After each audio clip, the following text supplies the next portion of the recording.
Hello friends, welcome to my channel. ప్రస్తుతం మనం చూస్తున్న ఈ వస్తువు దీని యొక్క పేరు రససింధూరము. రససింధూరము అని దీన్ని పిలుస్తూ ఉంటారు. ఈ రససింధూరాన్ని పాదరసము మరియు ఇతర పదార్థాల సహాయంతో తయారు చేస్తారు. దీనిని ఏ విధంగా తయారు చేసుకోవాలో నేను మీకు రాబోయే రోజుల్లో తెలియజేస్తాను. కాకపోతే దీన్ని మనం తయారు చేసుకోవాల్సినంత అవసరం లేదు. ప్రస్తుతానికి అన్ని రకాల ఆయుర్వేదిక్ మెడికల్ షాపులలో కూడా ఇది దొరుకుతుంది. బైద్యనాథ్ ఇటువంటి అనేక కంపెనీలు కూడా దీన్ని తయారు చేస్తున్నాయి. ఈ రససింధూరాన్ని గురించి తెలుసుకునేటువంటి ప్రయత్నం ఇప్పుడు చేద్దాం. రసవాదము ఇది చాలా ఇంపార్టెంట్ టాపిక్ మన ఆయుర్వేదానికి సంబంధించి. ఈ రసవాదంలో 2 రకాల పార్ట్స్ ఉన్నాయని తెలుసుకున్నాం కదా, రసవేది విద్య మరియు రస వైద్య విద్య అని. ఈ రసవైద్య విద్యలో ఈ రససింధూరాన్ని బాగా మనం వాడుతూ ఉంటాం. దయచేసి ఈ వీడియోను స్కిప్ చేయకుండా మొత్తం చూడండి. ఈ రససింధూరాన్ని గురించి మీకు పూర్తిగా తెలియజేస్తాను. రససింధూరం వలన కలిగే ఉపయోగాలు ఏమిటో కూడా మీకు పూర్తిగా తెలియజేస్తాను. దయచేసి స్కిప్ చేయకుండా మొత్తం చూడండి. ఈ రససింధూరాన్ని పాదరసం నుండి తయారు చేస్తాం.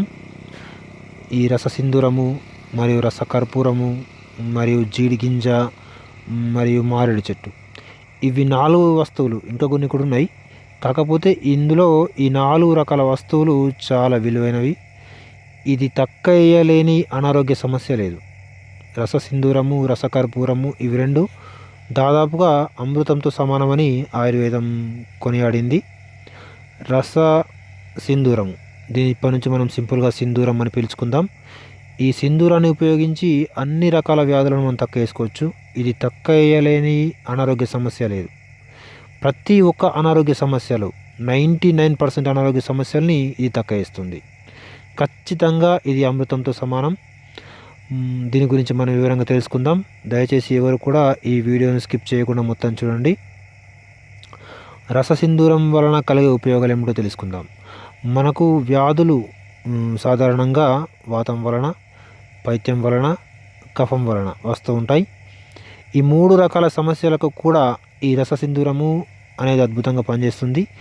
రససింధూరాన్ని ఉపయోగించి ఆయా రకాల అనారోగ్య సమస్యలకు ఔషధాన్ని ఏ విధంగా తయారు చేసుకోవాలో ఇప్పుడు మనం తెలుసుకునే ప్రయత్నం చేద్దాం.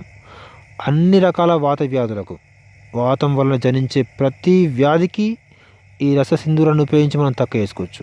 ఫర్ ఎగ్జాంపుల్ కీళ్ళ నొప్పులు, కాళ్ళ నొప్పులు, నెత్తి నొప్పులు, అట్లా సయాటికా, ఇట్లా ఏదైనా సరే వాతం వలన జనించే అన్ని వ్యాధులకు ఈ రససింధూరాన్ని ఉపయోగించి మనము అన్ని రకాల వాత సంబంధ అనారోగ్య సమస్యని మనం దూరం చేసుకోవచ్చు. దీనికి ఔషధం చాలా సింపుల్గా ఉంటుంది. ఈ రససింధూరము ఒక 0.3 గ్రామ్స్, ఇంతకు మించి వద్దు. ఒక్క తులం అంటే 10 గ్రాముల రససింధూరాన్ని ఒక 1 మంత్ మాత్రమే వాడాలి. అంతకన్నా తక్కువ వాడద్దు, అంతకన్నా ఎక్కువ కూడా వాడద్దు. ఇది ఒక మంచి కొలత, రససింధూరానికి సంబంధించి మంచి కొలత. ఒక పూటకు అంటే ఒక్క రోజుకు 0.3 గ్రామ్స్ మాత్రమే ఉపయోగించాలి. ఈ సింధూరాన్ని 0.3 గ్రామ్స్ గల సింధూరాన్ని పూర్తిగా చల్లారిన గంజి అంటే మీకేంటో తెలిసే ఉంటుంది. అన్నం ఉడికించినప్పుడు మనం గంజి అంపుకుంటాం కదా, అది ఆ గంజి పూర్తిగా చల్లారాలి. అది కొంచెం కూడా గరం ఉండకూడదు.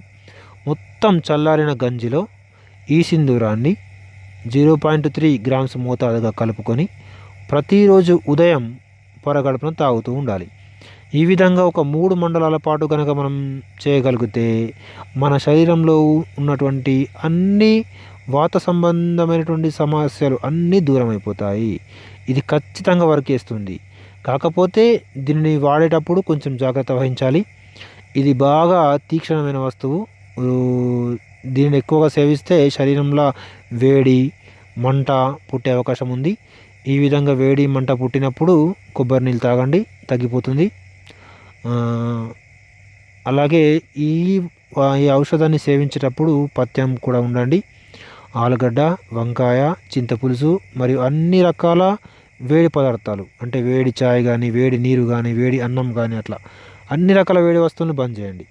ఆలుగడ్డ, చింతపులుసు, వంకాయ ఈ 3 రకాల వస్తువులను బంద్ చేయండి. ఇవన్నీ బంద్ చేసి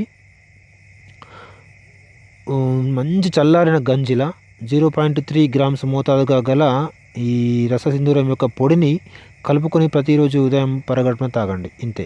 ఇలా చేయడం వల్ల మన శరీరంలో ఉన్నటువంటి అన్ని వాత సంబంధమైన అనారోగ్య సమస్యలు పూర్తిగా తొలగిపోతాయి. ఇప్పుడు పైత్యానికి సంబంధించిన అన్ని రకాల అనారోగ్య సమస్యలకు దీనిని ఉపయోగించే ఔషధాన్ని ఏ విధంగా తయారు చేసుకోవాలో తెలుసుకుందాం.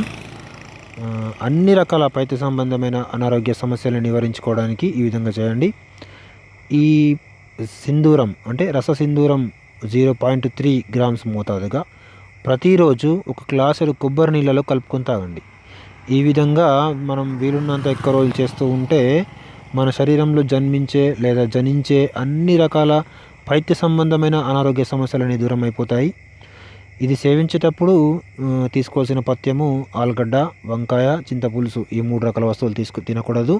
అలాగే ఈ సింధూరాన్ని సేవించేటప్పుడు అన్ని రకాల వేడి వస్తువులు అంటే వేడి చాయ్ కానీ, వేడి టీ కానీ, వేడి కాఫీ కానీ, వేడి నీరు కానీ, వేడి అన్నం కానీ, ఇట్లా వేడి అనేటి వస్తువులు మనం తీసుకోకపోవడమే మంచిది. తినకపోవడం కానీ, స్నానం చేయకపోవడం కానీ, అట్లా సాధారణ నీటితో స్నానము, అలాగే చల్లబడ్డ తర్వాతనే అన్నం తినడం, ఈ విధంగా అనమాట. ఈ విధంగా కొన్ని రోజుల పాటు చేస్తూ ఉంటే మన శరీరంలో వాత సంబంధమైనటువంటి సమస్యలకు పరిష్కారం తెలుసుకున్నాం. అలాగే మన శరీరంలో పైత్య సంబంధమైనటువంటి పైత్య లేదా పిత్త ఇవి రెండు ఒకటే. పైత్య సంబంధమైనటువంటి అనారోగ్య సమస్యల్ని నివారించుకోవడానికి తెలుసుకుందాం. ఇప్పుడు మన శరీరంలో జన్మించే అన్ని రకాల కఫ సంబంధమైనటువంటి ప్రాబ్లమ్స్కు, కఫ సంబంధమైనటువంటి అనారోగ్యాలకు పరిష్కారాన్ని ఏ విధంగా తెలుసుకోవాలో, ఔషధాన్ని ఏ విధంగా తయారు చేసుకోవాలో ఇప్పుడు చూద్దాం. ఇందులో ఒక తులం రససింధూరంలో 2.5 గ్రాములు అంటే 10 గ్రాముల రససింధూరంలో 2.5 గ్రాముల యాలకుల పొడిని కలిపి ఈ రెండిట్లను మిక్స్ చేసుకుని నిల్వ ఉంచుకోవాలి. అంటే 10 గ్రాముల సింధూరం పొడి, 2.5 గ్రాముల యాలకుల పొడి, ఈ 2 రకాల పొడులను మిక్స్ చేసుకొని పక్కకు పెట్టుకోవాలి.